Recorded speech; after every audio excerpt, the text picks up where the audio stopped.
Yes, Simon. I can't clap with one hand. I can clap with both hands by themselves at once, actually. Now, I haven't actually clapped with one hand in a while, and it's funny that you brought it up because I had a science teacher once who, back in his college career, I imagine had to take philosophy, and he didn't like it very much for various reasons, but one of which was that one of the days they had to ponder the question, what is the sound of one hand clapping? And his response was, here, this is what it sounds like. And his professor was all like, no, that's not what I mean at all. And my teacher was just like, what are you going on about?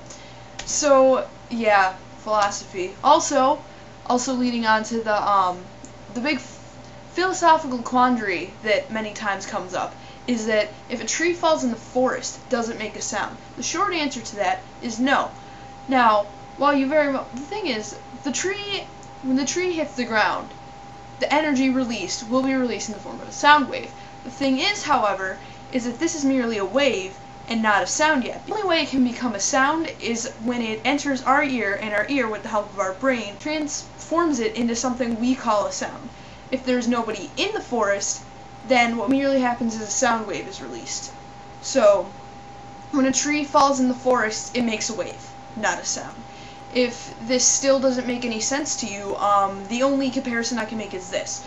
Is if you take a beautiful picture and you lock it in a pitch black room, can you really say it's beautiful anymore? No, because beauty is in the eye of the beholder and nobody can see it. Now that we're off of philosophical quandaries, I did want to comment on Madeline's video yesterday, in that she mentioned that our counselor already knew who she was when she went down there. I can attest to this. This has happened to me before. I don't even remember why I was down there, but they definitely knew who I were, and they knew that I got good grades, and I have to agree with Madeline that it freaked me out. The only explanation I can think is that all of our teachers are secretly talking about us, and that our counselors are stalking us, all at the same time. I mean, come on, we talk about teachers all the time. I mean, we, the student body, all around the world. I can only imagine that the teachers talk about us, and to some degree I suppose they're right in doing this, because honestly, come on, you know some students are really freaking crappy. And I empathize with a teacher's need to vent and possibly hit a happy hour every week. Even though they don't really get paid enough to go to a good happy hour. But that's besides the point, I suppose.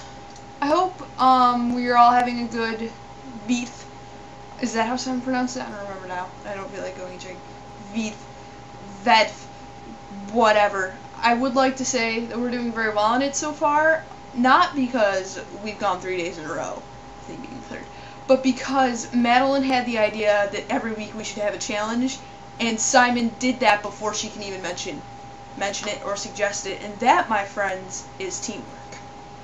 So yes, happy VEDF, and good week to you all. Bye.